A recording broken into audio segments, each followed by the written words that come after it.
साहुर काली से बहुत प्यार करता था। वह उसे अपने परिवार का हिस्सा मानता था। हर सुबह वह उसे तालाब के पास चराने ले जाता और उसके सिर पर हाथ फेर कर कहता, तू ही मेरी किस्मत है काली। गांव में साहुर बहुत गरीब था। उसके पास न जमीन थी न बड़ा घर। वह सिर्फ काली के दूध से अपना गुजारा करता था। लेकिन काली कोई आम भैंस नहीं थी। उसका दूध कभी कम नहीं होता था। गाँव वाले कहते थे, इस भैंस में जरूर कोई चमत्कार है। 10 साल बीत गए। साहुर की जिंदगी उसी दूध के सहारे चलती रही। उसी गाँव में सीमा नाम की एक लड़की रहती थी। साहुर उसे बचपन से पसंद करता था, लेकिन अपनी गरीबी की वजह से कभी हिम्मत नहीं कर पाया। एक दिन शाम को सीमा तालाब के किनारे बैठी रो रही थी। साहुर ने हिम्मत जुटाई और पहली बार उससे अपने दिल की बात कह दी। सीमा भी उसे चाहती थी। कुछ ही दिनों में दोनों की शादी हो गई। शादी के बाद उनकी जिंदगी खुशियों से भर गई। लेकिन सीमा को एक बात चुभने लगी। साहुर हर वक्त काली का ही ध्यान रखता था। धीरे धीरे उसके मन में जलन बढ़ने लगी। एक दिन गुस्से में उसने काली को डंडे से मार दिया। उसी रात काली ने दूध देना बंद कर दिया। साहुर के पैरों तले जमीन खिसक गई। वह रोते हुए बोला, काली तू ही तो मेरी दुनिया थी। लेकिन असली सच तो अभी सामने आना बाकी था। अगली सुबह गांव में एक साधु आया। उसने साहुर से कहा, यह भैंस कोई साधारण जानवर नहीं है। ये तुम्हारी किस्मत की रक्षा कर रही थी। अगर इसे दुख पहुंचा तो तुम्हारी खुशियां भी चली जाएंगी। अब साहुर क्या करेगा? क्या सीमा अपनी गलती मानेगी? क्या काली फिर से दूध देगी? अगर आगे का भाग जानना है तो कमेंट में लिख। टुंग रोज रोज शराब पीता था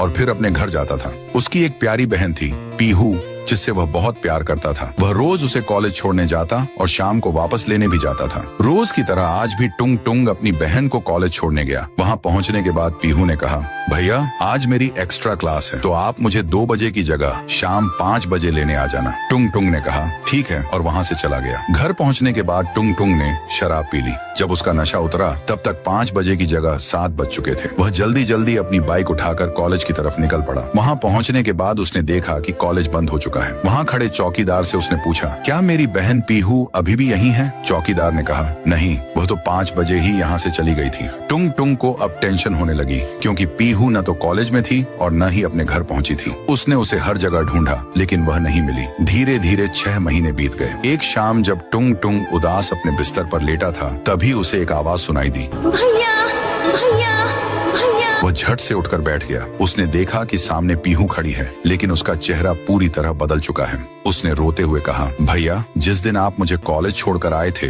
जब मैं कॉलेज से वापस घर आ रही थी, तभी रास्ते में मेरी ही क्लास का लड़का साबिर बॉस अपनी कार लेकर मेरे सामने आ गया। उसने कहा, अरे पीहू, पैदल ही क्यों जा रही हो? चलो मैं तुम्हें छोड़ देता हूँ। मैं भी तुम्हारे घर की तरफ ही जा रहा हूँ। पहले मैं अपनी दादी से मिल लूँ, जो जंगल वाले घर में रहती है। उसके बाद तुम्हें तुम्हारे घर तक छोड़ दूंगा। मैं उसकी बातों में आ गई और उसके साथ उसकी कार में बैठकर चली गई। वह मुझे अपनी दादी के पुराने बंगले में ले गया। वहाँ कोई नहीं था। उसने मुझे खाने के लिए एक चॉकलेट दी। जैसे ही मैंने वो चॉकलेट खाई, मैं बेहोश हो गई। उसके बाद उसने मेरे साथ दुष्कर्म किया और मुझे एक चाकू से जान से मार दिया और फिर मेरी लाश को नदी में फेंक दिया। इतना कहकर पीहू की आत्मा हवा में गायब हो जाती है।